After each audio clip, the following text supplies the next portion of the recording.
I will call our financial oversight meeting to order, and the first order of business is to elect a chair.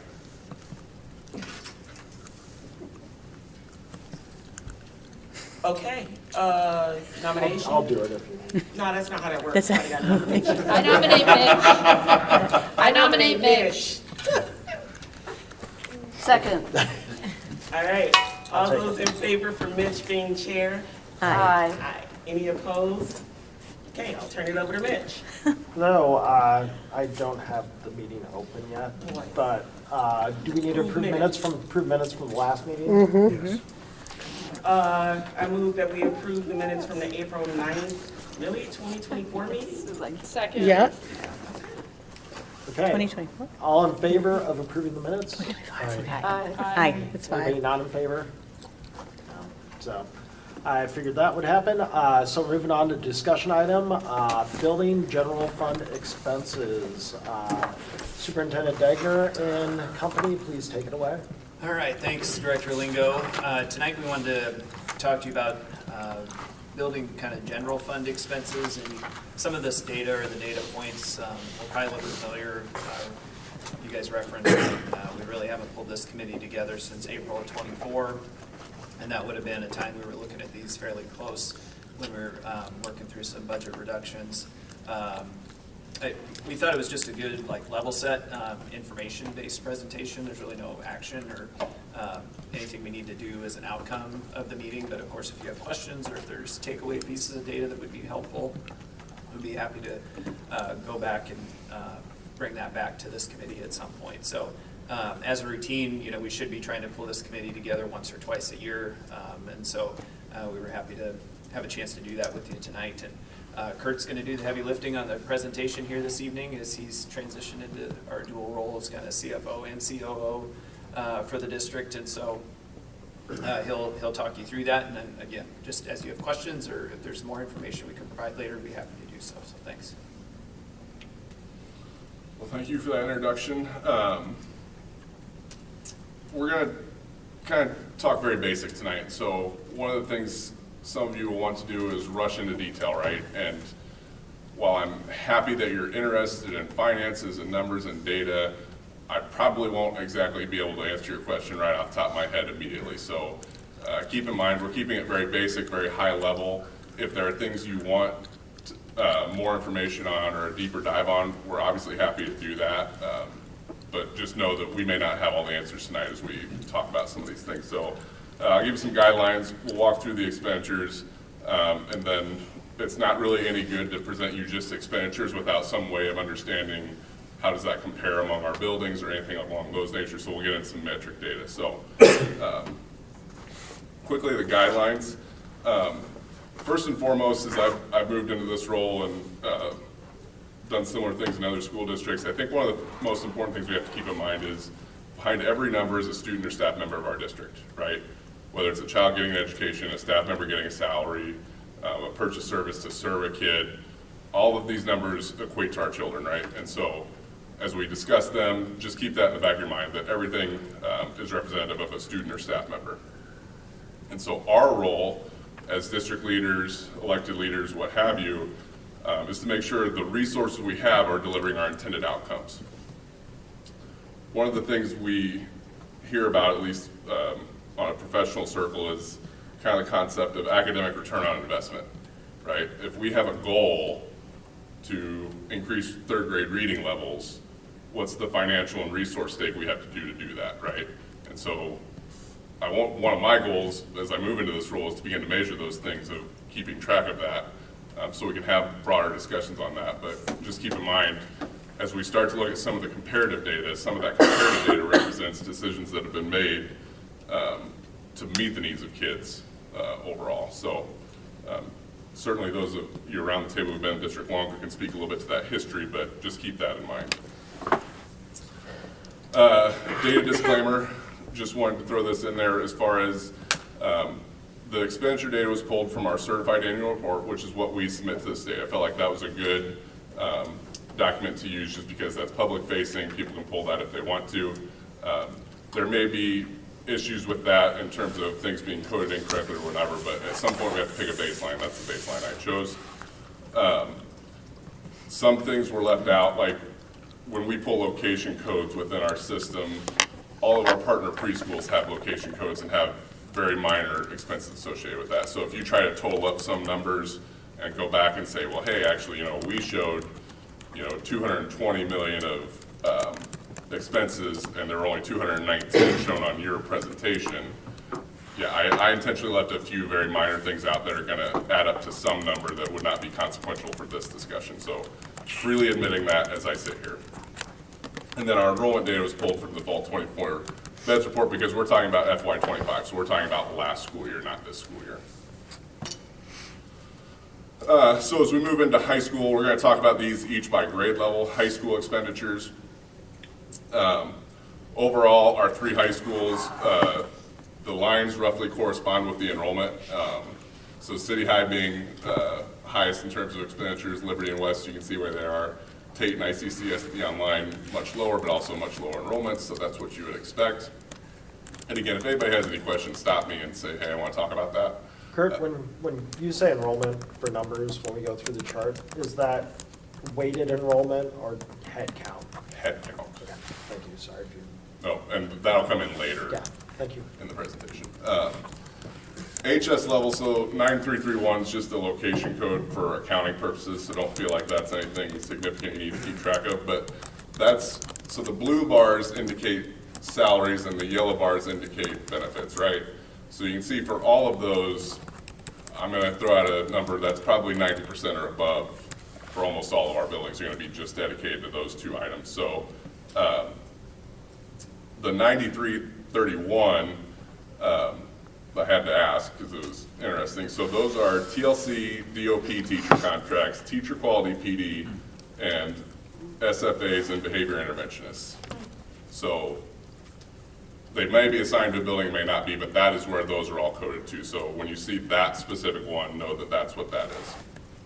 So really, you could take that one and kind of distribute it among all 5 really, but it's pulled out just from an accounting purpose. Any questions on that? And that's going to be similar throughout the rest of this presentation. Say that again, which ones? TLC, DOP teacher contracts, teacher quality, professional development, and our SFAs and behavior interventionists. Thank you. So getting down a little more granular to the building level, and the colors all stay the same between graphs across the presentation. So if you picked up the dark blue as salaries, you're going to be good to go for the rest of it. Similar for orange and benefits. So you can see from our building perspective, again, we're at 92% at City High, 91% at Liberty. Biggest takeaway here is the resource allocations are similar with different amounts, right? Like the percentages are within a percentage point or 2 of each one. That's the biggest takeaway there. Again, West High and Tate, similar. Tate maybe a little heavier on the salaries.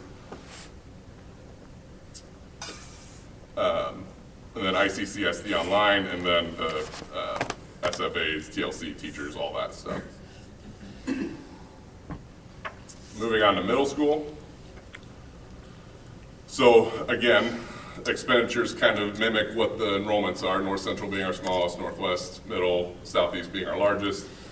This middle school level, that 9332 is SPED lead extra service contracts, TLC coach, TLC IDS extra service contracts, and SFA behavior interventionist and engagement strategist. So similar components overall. And so again, North Central's at 94%. I'm doing math in my head, which is not a good thing on this slide, but 94% benefits and salaries. Northwest, 95. Again, similar outcomes. Southeast, similar, and then the middle school overall. Elementary expenditures. So there'll be a different graph where the elementaries aren't all clustered at the bottom like that. I just wanted to show this one overall. So the elementary level 9334 on the right-hand side, this is the longest one of all, so bear with me here. Regular / building subs, paratraining, elementary clubs, guidance music, TLC, coach teachers, timesheet work such as accompanist, SFA, behavior intervention, and engagement strategists. And so that's what is on those lines. Now, if we pull that one out so you can see how the elementaries correspond in a larger complex, you can start to see that you can kind of group, and I might lean on Eliza or Nick for some of this, you can kind of start to group some of our 2-section buildings, our 3-section buildings, and so on and so forth. So like Lincoln's a 2-section, Man's a 2-section, Shimmick. I mean, feel free to hop in on that if I'm saying. They're 1 or 2. Yeah. Yep. And so again, majority of costs, salary and benefits, very minimal in terms of purchase services, supplies, or any of the other categories. Any questions on any of those data points so far? Again, it's really just a graphical representation. Go ahead, Charlie. And just a comment on the graph. I don't see Horn on the list of elementary schools on this graph and the other ones that have the same x-axis. That's a good catch, Charlie. That's a good catch. Wow, Charlie. That's not foreshadowing. Yeah, July 19th. Too soon. We'll get that updated so they're at least reflected. Okay. They do appear in later graphs. They appeared at a table later Kurt, on. could you rattle off again the 9334 expenditures for elementary? Happy to. There's some on that list that we don't have, so I can just clarify. Yeah. Regular/building subs, para-training, elementary clubs, guidance, music, TLC, coach teachers, accompanists, SFAs, behavior interventionists, and engagement strategists. So is there a reason like building subs and clubs are a 9334 for elementary, but I don't recall you saying those categories for middle or high school? Not specifically. To be honest, that this is, as I uncovered this is one of the things we need to address moving forward of getting these people, like if you're a building sub coded to Garner, you should probably be coded to Garner. Okay. I wondered the same thing about the SFAs too. Yeah. Okay. Yeah, yeah. I think that's just something we need to clean up because I don't know. Even if they're shared, we can allocate 60% to one fund and 40% to another. We can do that. That's kind of a accounting preference, if you will, not knowing what past practice was in the district necessarily. But I think if you're spending most of your days or all your days at one building, you probably ought to be coded to that building. Yeah, I'm gonna guess that probably has something to do with just historically, some of those positions, they are shared and then sometimes their assignment gets shifted, like when you rattled off all the different specials. You know, it's common, they're shared between buildings and maybe that home school stays pretty similar, but then that second school will commonly change. That would be my assumption. Correct.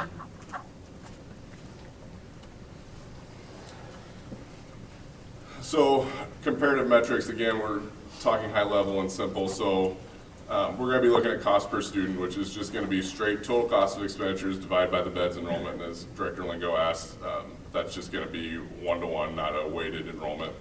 The other thing we're going to talk about a little bit later is the SCPP, which is the state cost per pupil, and that's the state foundation formula that the state gives us. It's what, 78.25, I think, or 78.26 a kid this year, or for that year. And so that's what gets adjusted by SSA, and that's what we're going to be hearing about shortly. And so when you take all those expenditures, divide by the enrollment, this is just our high school cost per student. So the orange bar is that state cost per pupil at 78.26. And so you can see City High is slightly above that, Liberty High is slightly below, West High is slightly above that, Tate's much higher, ICCSD Online lower, and then the high school level. Really for that high school level, that's per all high school students the way that one's calculated. So you can kind of add that bar to each one if you wanted to. I left it out just because I wanted to have the true building number in there. Any questions on that or any comments? And again, that's head count, not weighted, right? Correct. Okay.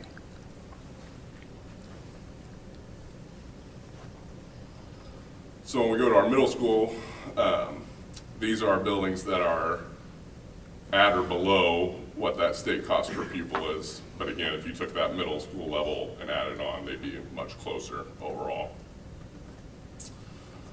So then the elementaries, I think, are the most interesting data so far in that some of them are at that or near it, and then we have some that are significantly higher overall.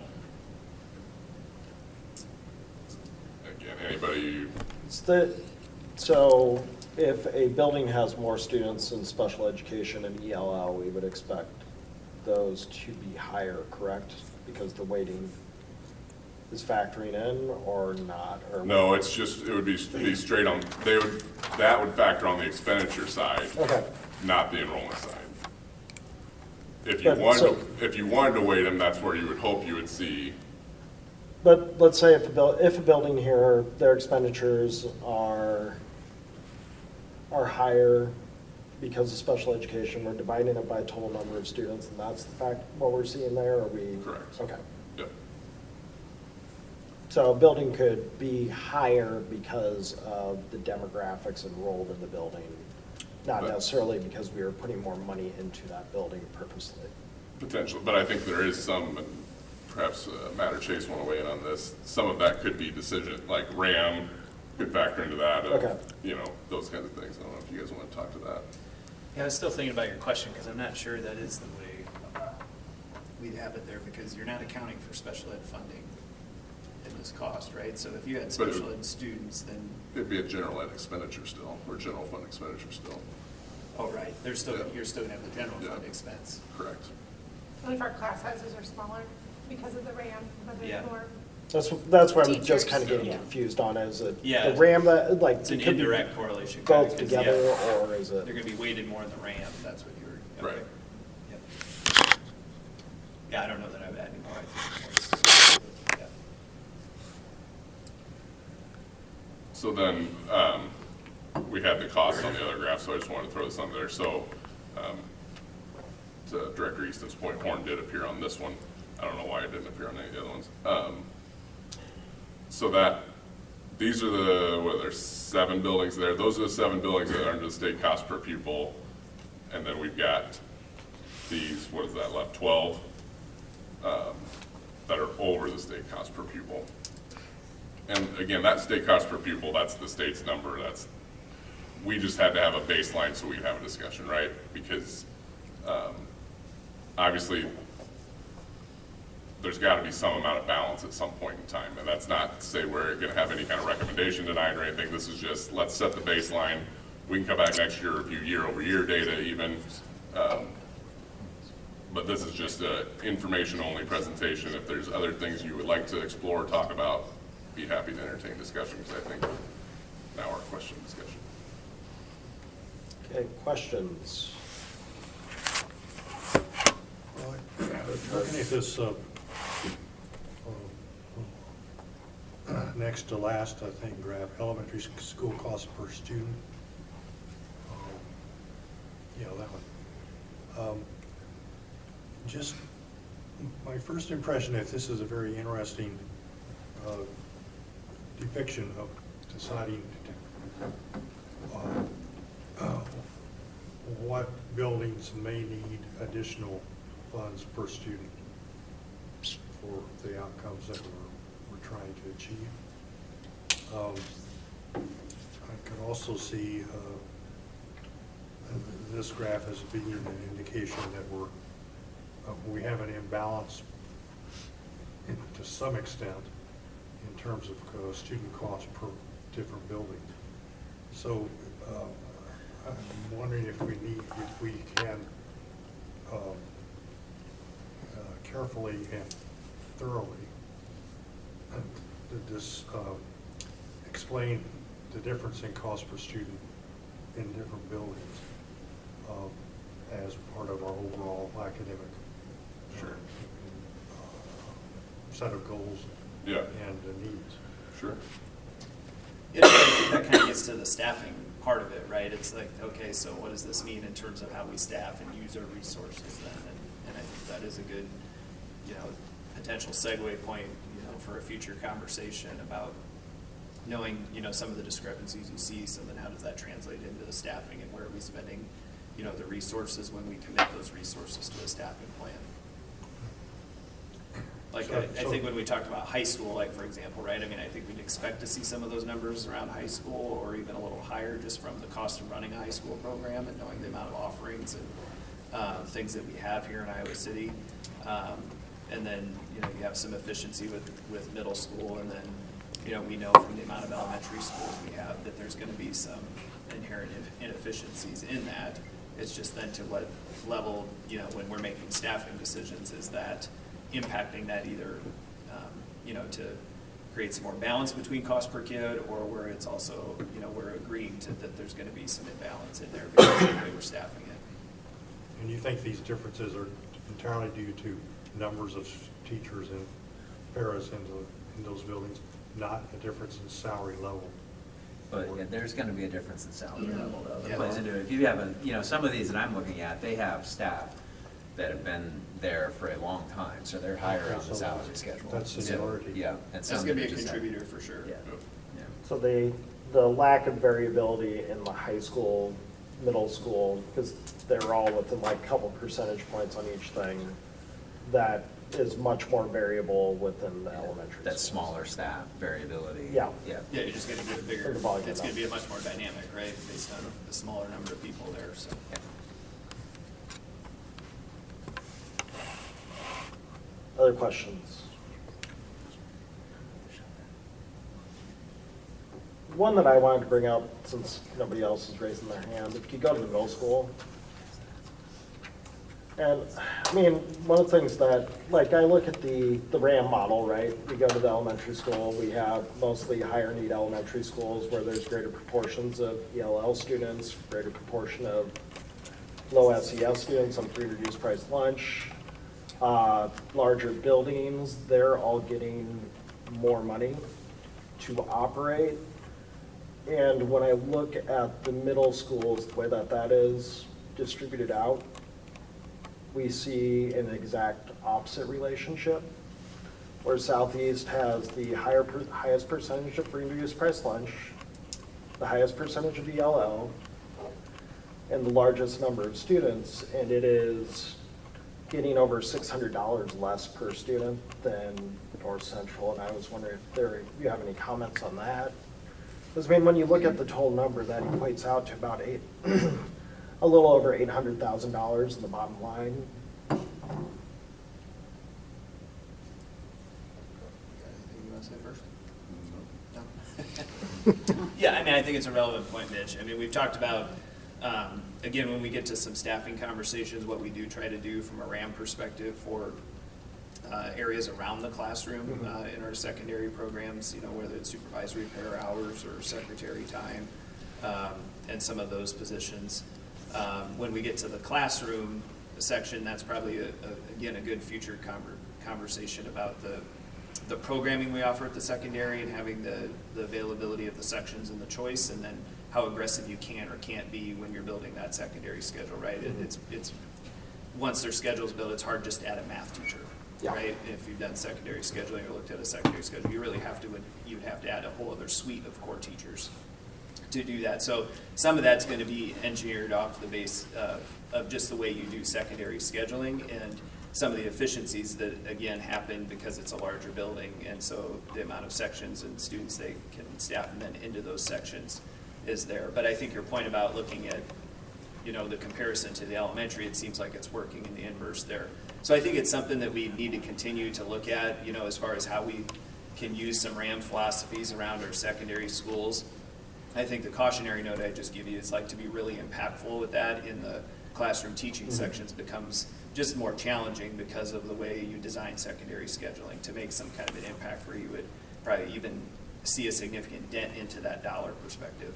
I know there's some studies on RAM where it's not necessarily on classrooms, it's more injecting extra money into those buildings, that kind of thought process to give the administrators the way to pivot to what they view as their building needs, just a thought process, our thought on it. And one other thing, a few years ago, AIR came up with a cost study, and I've shared it with you before, where they used New Hampshire to kind of tell New Hampshire, this is the way your state should model. And one of the things that they discussed in it is that middle schools where you want to put more money into, because it's the hardest place to actually move the pendulum when it comes to boosting kids' achievement. So let's throw that out there. Nick, go ahead. Yeah, one thing I was gonna add is, if I were, I'm not digging into the numbers, my assumption would also be of that 777, that's not equally distributed across the 3 middle schools. Okay. Because as we're staffing those buildings, we spent, like as Kurt was sharing, a lot of those resources, there are greater levels of EIS, BIs, different things of that nature at Southeast, at Northwest than there is at North Central. So of that, I'm gonna guess there's probably, just because of that factor, that would probably balance it out, if not skew it the other way. Also, when you think about those just size of buildings, North Central is a smaller staff, so depending on, kind of your assumption earlier related to salaries, that's been a staff that's been there for quite a while, and a relatively smaller staff. That could also inflate or influence this versus, I know, for example, at Southeast, as we expanded to middle schools, they ended up bringing on a lot of young, newer teachers, which would have Depress the salary. It would a little bit. So I would be, as we look at it in this picture, Yeah. it probably shows this. But I think if we were to look at all those factors and really break out that little bar there at the end, I think it probably really impacted quite a bit differently. You overlaid average class size too. Interestingly, North Central's had the largest of the class sizes in your middle schools. So that's where it is interesting. It's really great that occurred. I mean, just like when you start to overlay different things to see how they maybe intersect. Yeah, that's what I really appreciate the presentation, so please don't take this the wrong way, but I just think it's hard for me to draw many conclusions from this data because there's so many different factors at play. If you go to slide 13, it looks like we're spending actually almost $2 million more at Southeast than North Central. So yes, the cost per student is higher at North Central than at Southeast, but we're dumping in $2 million more per year at Southeast. And so part of what I was wondering is, we've talked a lot about operational efficiency, and if you find that sweet spot with the right number of kids where your sections lay out perfectly, you can be really operationally efficient.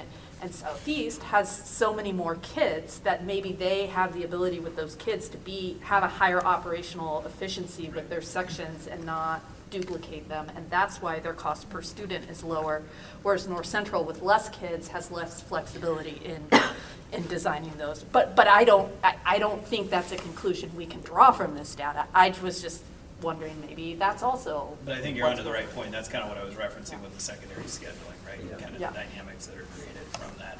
I do think you're also correct that it's hard to draw conclusions from it, but it should just create interesting questions like you guys are asking, right? Like what is good follow-up information to help keep informing that? Because it'd be pretty simplistic just to look at this and say, well, we should do this because of this information.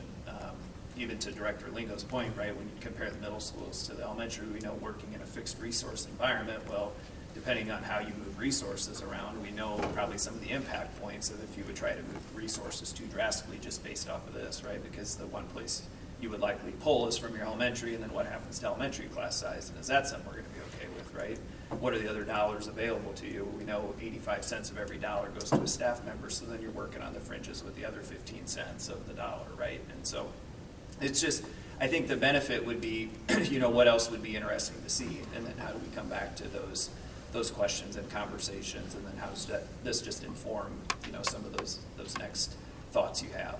I know I sent you a list of ratios, so like student to administrator, student to teacher, however you want to break that down, if you want to break out the special, like core teachers, what else? I can't remember all that I threw in there. It was something like, administrators to students, teachers to students, we could do paras to students. SFAs, some paras. of those, wraparound positions for sure. Yeah. Because I know that, yes. Counselors to kids, yeah. One of the things when I look at like what Northwest, North Central, even when I look at the high schools, they all have the same number of administrators, right?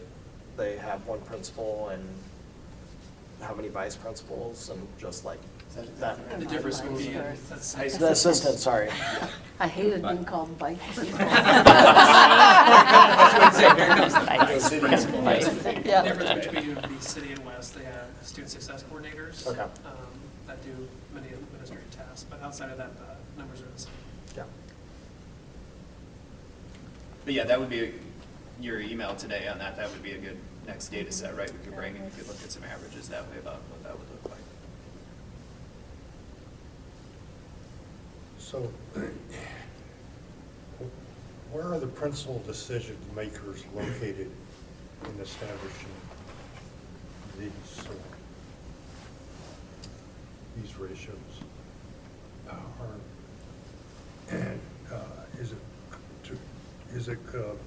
Do we have a system so that it's not possible for this to get out of hand? That is, for some schools to have much more money going to them than other schools. Starting on me too. Well, I mean, as I said at the beginning, sometimes you want, like, you make active choices that are gonna drive that higher, right?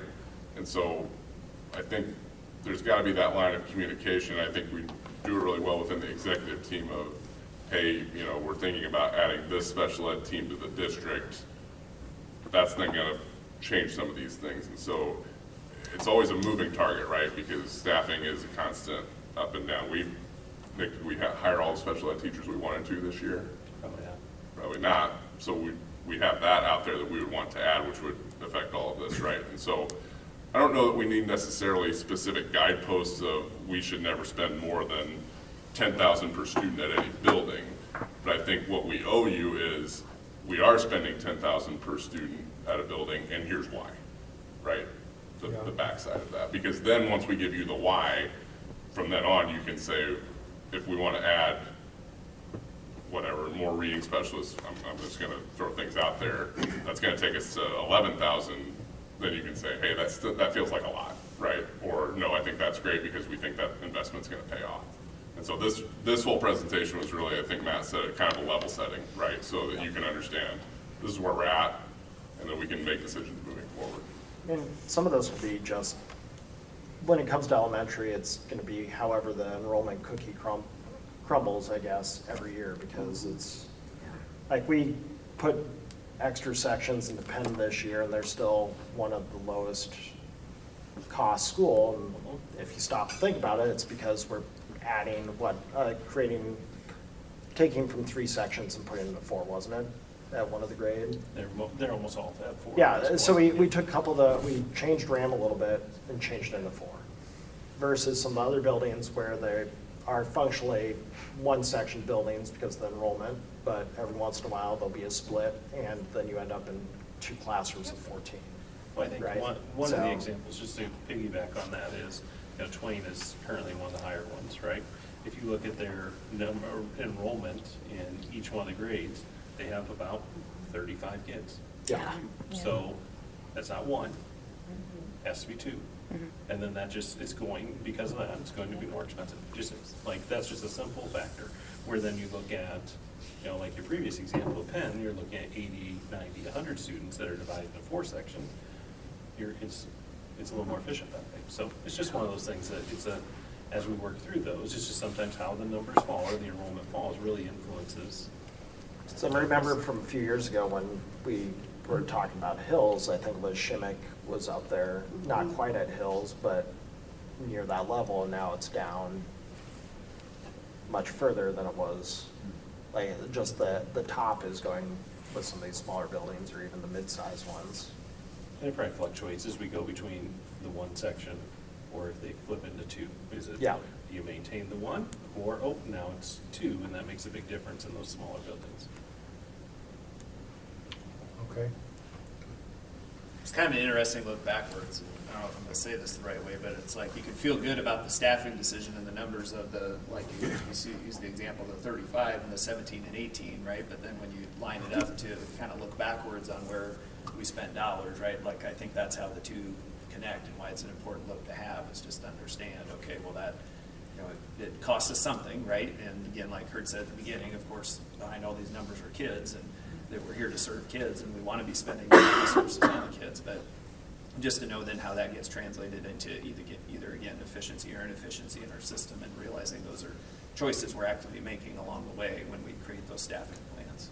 I just realized I need to correct myself on Penn because I was applying the numbers in my head of this year, and that's last year's data, so 25. yeah, 25, so it was, the efficiency was gained by having 3 section models instead of 4. would probably be. Yeah, it'll be more this Yeah, year. be is the what other I'm- way, yeah. I just don't want anybody to listen in and say Mitch Lingo is a fool. They probably will either way. The records changed. They might have stopped after the vice principal. Yeah. Call this meeting to order. What other questions do people have, or thoughts or statements?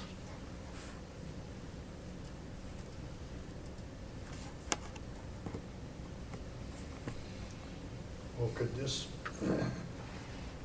a story be developed here that we could take to the legislators? Sure. Says that the SCPP is not what is needed for the needs of the students in this district. Yeah. And could we indicate, could that story include something about the level of SCPP funding that would produce a better academic outcome for students in the district? I think your question there, Charlie, kind of triggered something that we had talked about at one meeting. Mitch, I know you asked a follow-up question, and then Kristen and I have been going back and forth on this visual. And the goal is to kind of have it ready for our first legislative forum, and then for you guys to be able to use it as you continue some advocacy, or as we all talk to legislators throughout the session, is what happened with inflation rates, over the last period of time, and then what's happened with SSA, and that you see the growing gap between the two, right? And knowing that, our expenses haven't decreased, right, for employees, but the state cost per pupil, again, has not risen in a sufficient fashion over that time. And so then, of course, you couple that with enrollment decline, right, that some folks are experiencing, and we've been up and down on, those problems get exacerbated then into the system and lead to some difficult experiences for our kids. So that might be, part of, I think that's what we're trying to do, is what's a visual that makes sense to people to understand the challenge, because we give them too much data and people tune out on it, check out on it, or they just say schools are just asking for more money again. What are you going to do with the money, or why is it a problem? We're giving you this dollar amount. It sounds like a lot to people when they print it in the newspaper. Similar to how they, run news articles about all the teaching positions in Iowa are filled. Well, those are the ones that are posted, right? Yeah. They got filled. And some other ones people didn't even post or didn't even decide to put out there because they collapsed the section. So I think just trying to get some of that accurate information out to folks would be important, but I think that could tell an interesting story. So we're close on that. That might be something I even distribute to you guys for some feedback at one point before we either post it or, can start disseminating it.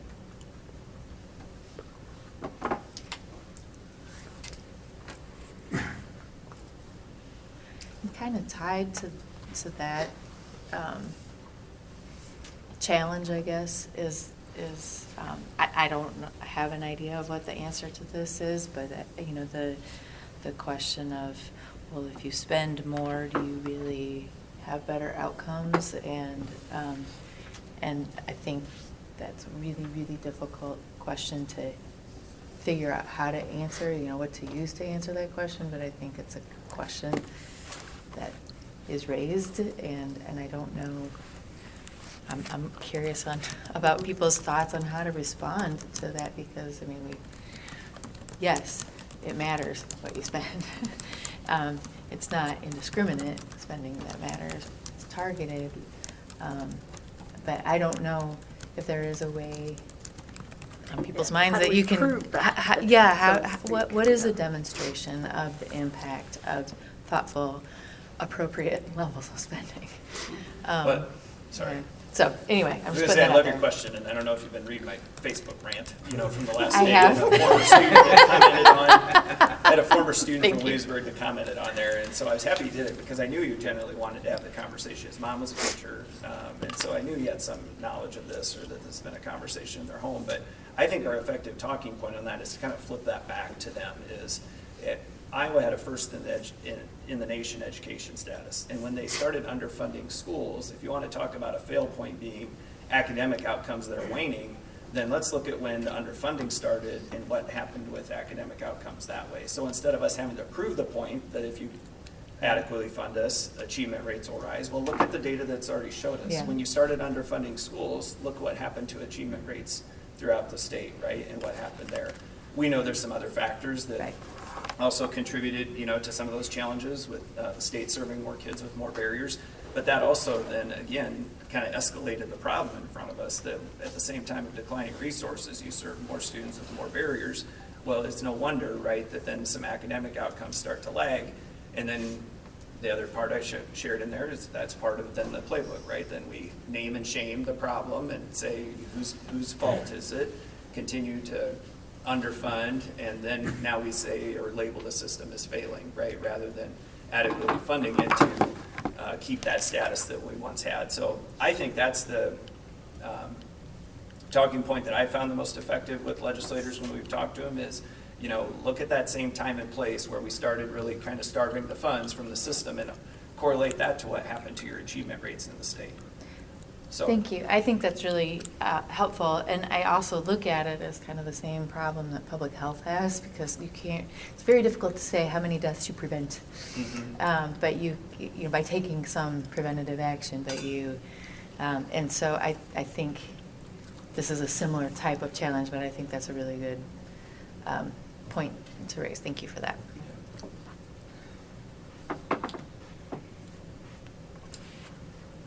Any other questions or comments? Looking for a motion. I move we adjourn. Second. All in favor? Aye. All not in favor? Meeting is adjourned.